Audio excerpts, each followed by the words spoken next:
Okay, so after looking at the study of management history, we come up with two charts. We have the Primal manager versus the Enlightened manager. Some would call this the past manager and the future or the modern manager.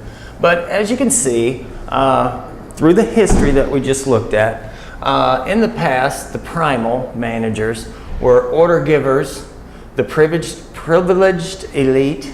Oh, don't you want to be around those people? They're better than everybody else. They're controllers. Is that fun? No.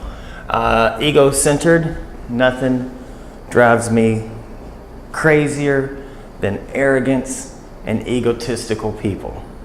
And then to have to spend your day working for one would just make life miserable for me. Formal authority is a part of Primal managers. Employees, I love this one. I love this one from Kaneki. Employees are potential problems. How would you like to go to work with managers thinking of you as a potential problem? Top-down decisions, top-down communication. There are no decisions at the bottom. There's no decentralization. It's all centralized. We could put that on the list too. Top-down communication, competitive relationships.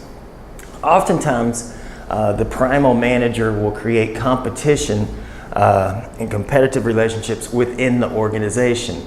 As Drucker would say, sometimes there's more competition within an organization than there is between organizations.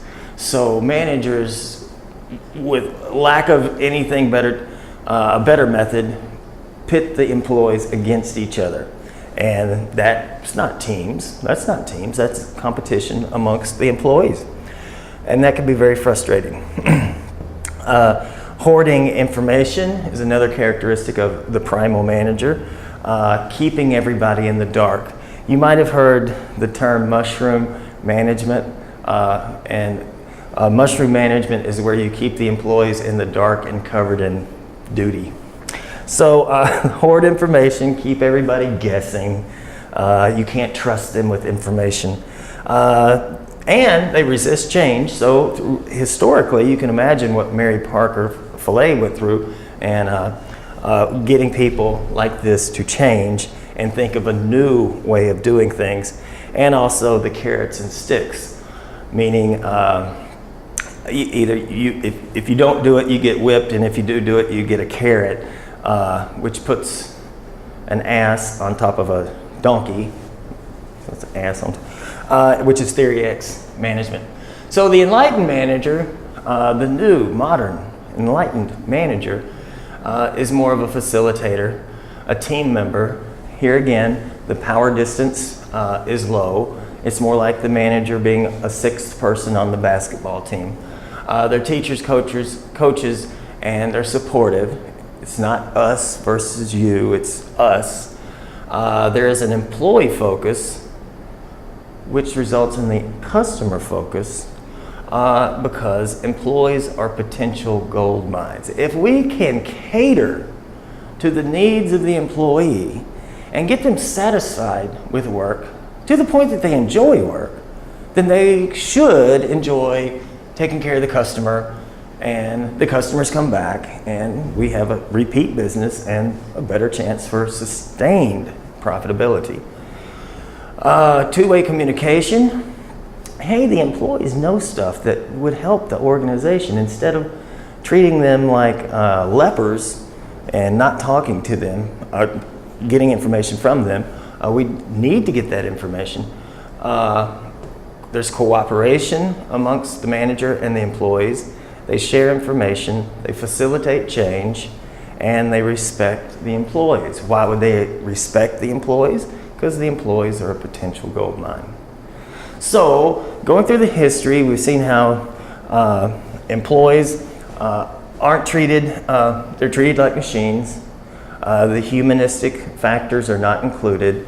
And if these still exist, in 2016, you got problems because people aren't going to enjoy themselves. They're not going to do their best. They're going to hate going to work. They're going to hate the customer. And this is just outdated, if it was ever in date.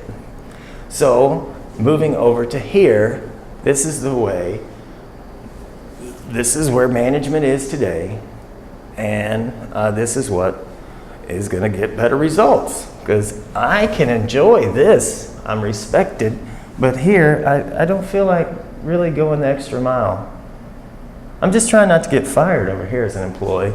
Over here, I want to go the extra mile. I want my boss, as we saw with Maslow. I want to like my boss. I want to like my boss. And this is a way to make that happen. So we have organizational behavior.